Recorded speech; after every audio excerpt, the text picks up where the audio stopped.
The National Professional Teachers Organization of South Africa has raised concerns about how many teachers with underlying health conditions are at increased risk from the coronavirus. According to a health status survey which was conducted last month, 130,655 teachers have underlying conditions. At least 10% of the teacher population in all the provinces responded to the survey. For more on this, NAPTOSA's concerns on teacher safety, I'm now joined by the organization's Executive Director, Basil Manuel. Basil, good afternoon to you and thank you so much for your time. Pleasure to be with you. Talk us through how the survey was conducted and what are some of your concerns? At first, we've always known that a large number of teachers would have comorbidities or underlying conditions. NAPTOSA, together with the other teacher unions, then conducted a survey of all the teachers in South Africa. And of course, to ensure that the survey is credible, we had asked that the survey is collated and managed by credible people like Professor Mahdi and so on. And with the team there, they then, of course, took charge of the survey. And of the 400,000 teachers, 130,000 or 139,000 teachers responded. But it showed us that 50% of all teachers have some underlying condition, but 25% of them would have more than one condition. And that was very, very disconcerting. But what was positive is that when we looked at underlying conditions like hypertension, although a large number, almost 50% of teachers had hypertension, only 5% had serious hypertension. So what this survey means for us is that it gives us a powerful tool to be able to start managing what we look at as the lifestyle diseases, for us to plan better. For the education department, it means that here is a tool, here's data that we can use in terms of our own planning, in terms of human resource management issues, the replacement of teachers, what is the future going to look like. So it is an extremely powerful tool. But what it does ultimately do is it also gives us a wake-up call about the things that are happening out there in our schools and in our classrooms. For example, we discovered that the Western Cape and the Northern Cape have the highest percentage of teachers who smoke. So that immediately tells you what intervention strategies you should have there. They're not simple, but at least it gives us an inkling of what is going on out there. And Basil, with this survey in hand, what needs to be done for teachers now as more grades return to the classroom?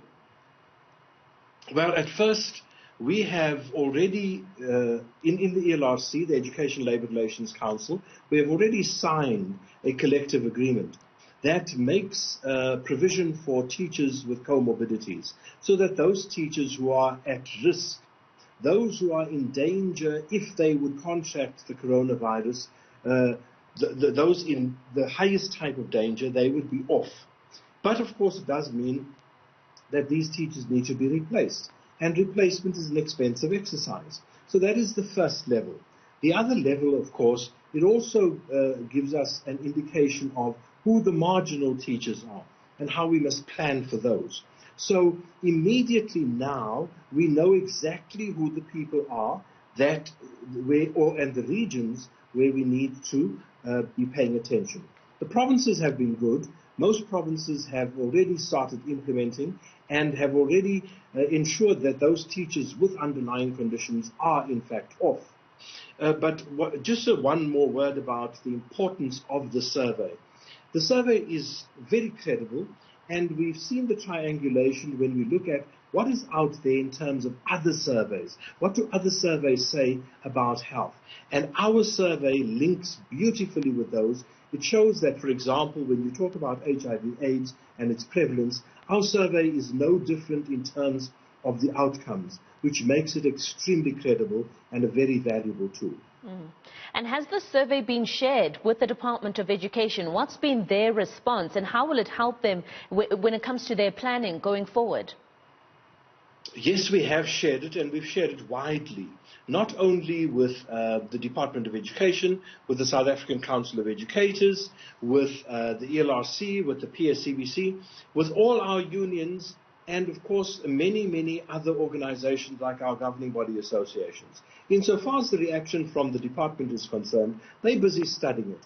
And remember that this is the first level of interpretation.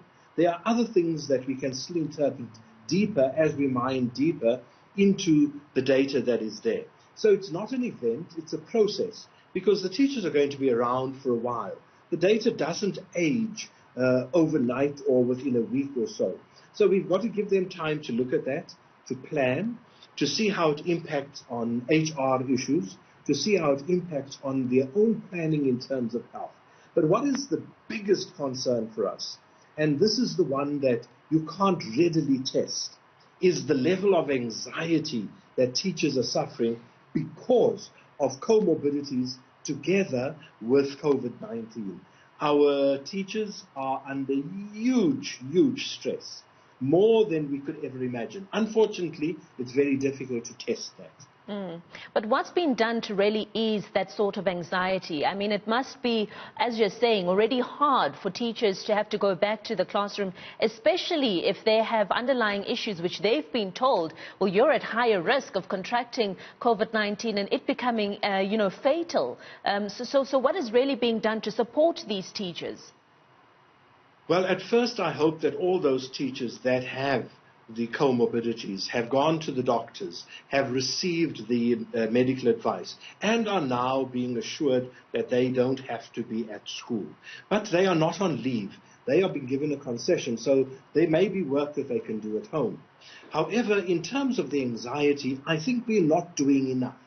And when I say we, I'm including myself and the unions, and I'm including the schools and, of course, the education departments.